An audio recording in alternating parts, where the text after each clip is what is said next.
Welcome to Texas Honda Channel. God bless each and every one of you. If you're new here, please consider clicking that subscribe button and turn that bell icon on to get notified of every upload.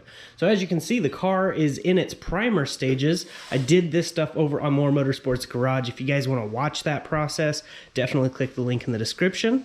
But in today's video, what we're going to be doing is the battery relocate. I had no intentions of doing it until I found out there's this really cool kit that'll put the factory battery up front, which will keep the weight in the front end. One of the cons I had to doing a battery relocate was the weight would be in the back. Even if it is only 20 or 30 pounds, the more weight you have in the back, the more it's likely to squat when you launch, which will lift the front end up a little bit and cause less traction. And I want as much traction as I can get because this supercharger is just instant boost and it is crazy. It blows these tires off. So a company reached out to me and wanted me to do a review of theirs. Their information is in the description. Huge thank you to them, and a discount code Texas Honda Channel will save you guys some money if you want the same kit. From what I can tell, the kit is a very nice quality kit, but we are going to open it up. Got my daughter Emma here, and she loves opening packages up, right? Yep. So she's going to open this up for us, and we're going to see exactly what's inside. I have not opened it yet, so I don't know exactly what's in it, but we will definitely go over the quality, how easy it is to install, and all of that stuff. So I really hope you guys enjoy this video. So here we go. Okay, so Emma's going to be using this razor. It's barely sticking out, and I'll be right here just to make sure it's safe. We're going to go ahead and put it in right here. Now pull it towards you very carefully. Okay. We gotta go sideways here. Whoa. On this side. Hang on, let's space it away from you. Okay. Now go ahead and open it up.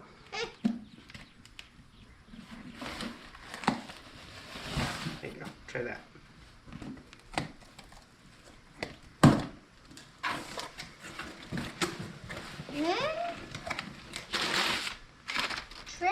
Yeah, that's to keep it safe. Alright, there's some more. And some more. Alright. What's that? You know what that is? I don't know. Pull this out. Wow. Very nice quality. Already, right off the bat, looks good. You know what that is?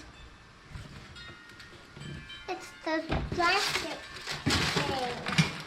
Zip tie. And I used to play with them. Yeah, I know. And it was fun. Can I have this? Well, this is really nice. It comes with the power cord and a terminal. And then the ground, which this will be really simple. You can ground this pretty much anywhere on the frame. And it comes with zip ties to keep these up out of the way. And it has the Nisda sticker and keychain, which is really cool. Very nice. I like that. And of course it comes with the bolts, so we can bolt it in. And it does have a battery strap, a tie down basically, so that way the battery doesn't go anywhere. So this is definitely a really nice quality. You can see it says Nisda on the side. Very nice. So this will hold the factory battery, the factory Honda battery in this kit. So that's really, really cool. Well, I'm gonna go ahead and show you guys how to install this. I hope you guys are enjoying the video. Huge shout out to Emma for helping. Is there anything else you want to tell them before you go in? I love you and Jesus loves you. That's right. Okay, well, I'm gonna go ahead and get to installing this. I hope you guys enjoy this video. Okay, so on this next step, it's going to be easy for me since I have quick release bumper, but you will need to take the front bumper off so you'll have access underneath this headlight.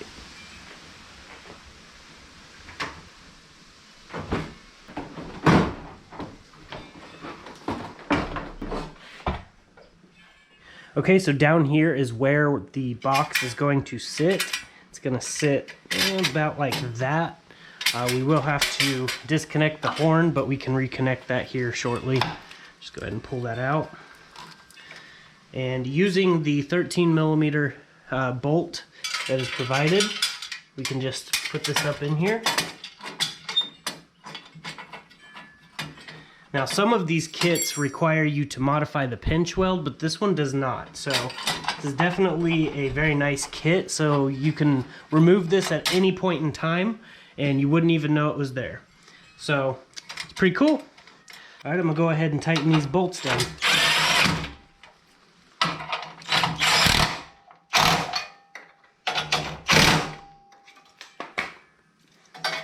And go ahead and reconnect the horn.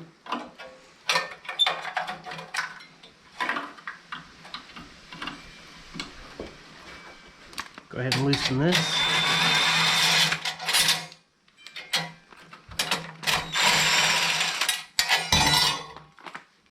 All right, using the factory ground location right here, we're just gonna go ahead and ground the ground wire.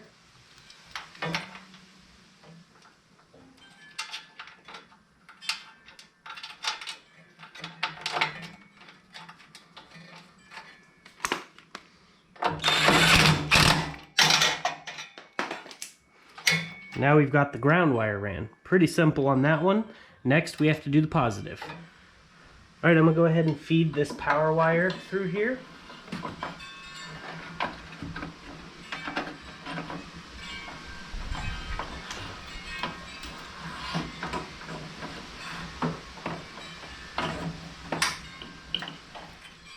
Okay, now that we've got the power wire ran all the way up through here, this is the spot where the factory terminal would be, but since I don't have the factory terminal here, I can't use this the way it was intended to.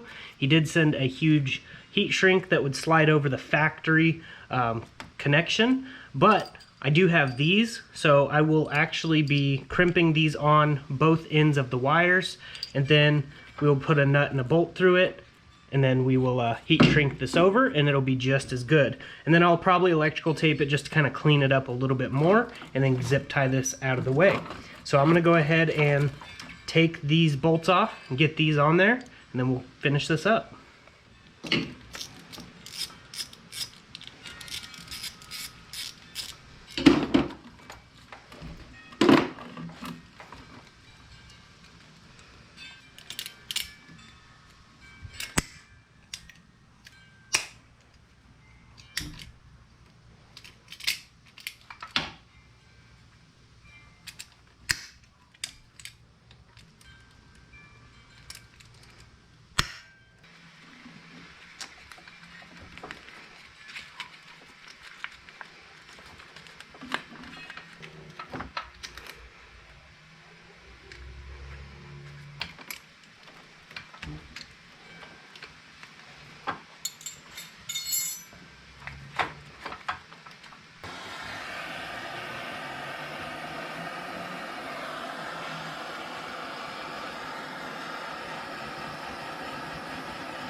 But it's heat shrinked, I'm going to go ahead and finish it off with a little bit of electrical tape around it.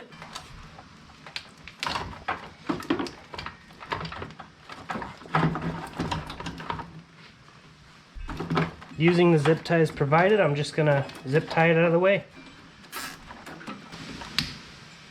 Alright, make sure you have the battery terminals the right direction. Negatives over here, positives on this side.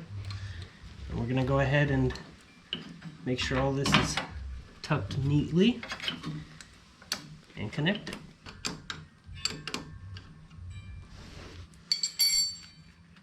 Okay, make sure these wing nuts are tightened down really good on both of them, and then we can go ahead and install the bracket that goes just like this.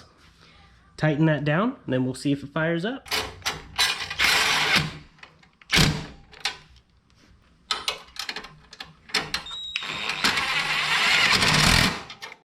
All right, it's all tightened down. Everything looks pretty sturdy and good to go. So now we're gonna try to go ahead and start it up. Here we go.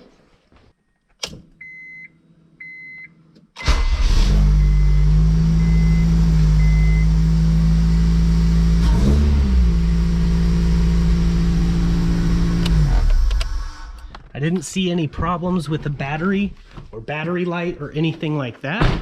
So that means it works perfectly.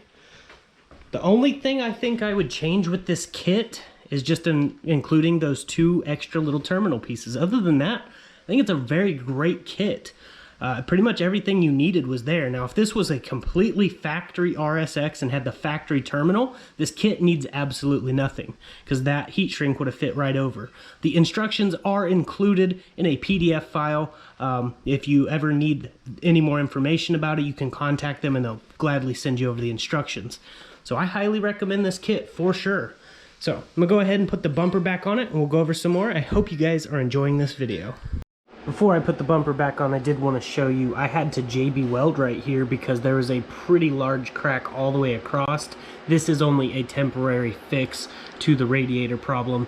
The other radiator that I did end up getting from Eric doesn't fit this particular car because the coolant hose is on this side and not this side like it is factory. So I actually have to get a new racing radiator or a factory replacement, but this JB Weld trick should hold for a little while. It's been doing fine with the small crack. It just every once in a while would spray coolant after a hard pull, but overall it's doing pretty good. So I'm gonna go ahead and get the bumper back on.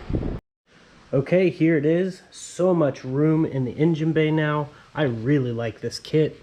One thing I forgot to mention was the ground wire from the factory runs from there to the battery post and from the battery post to the frame.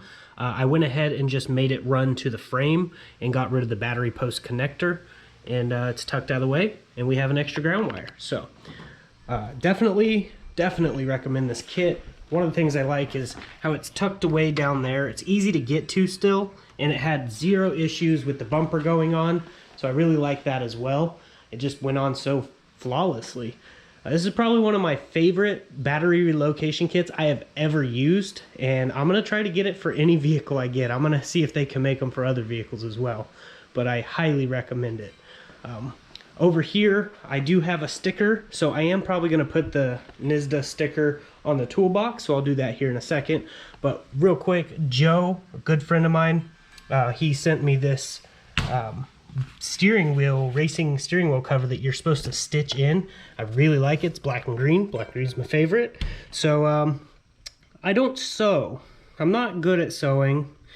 I'm gonna see if my wife can do it, but I cannot guarantee there being a video. I will try to record it, but there's no promises that I'm gonna have a full video on this. I don't even know how to begin with all this stuff. It has pretty clear instructions, but I'm just not very good with thread and needle. But huge shout out to Nisda. Really love the product, and you officially made my workbench. So yeah, I hope you guys enjoyed this video. I know I said I wasn't going to do the battery relocation, but hey, this is why I always say, if God is willing, because sometimes my will over his will doesn't always work out. So I really like this setup for sure, and I greatly appreciate you guys watching the video. My daughter did want to do the outro on this one, so I will see you guys in the next video. If you're new here, please consider subscribing, hit that like button, and stay tuned to more Motorsports Garage so you can see the rest of this getting primed. And then we'll be going to El Paso, so that's a lot of stuff coming if God is willing. So I'm gonna go ahead and get off here, and as I like to say, God bless, stay safe, stay awesome. Jesus loves you.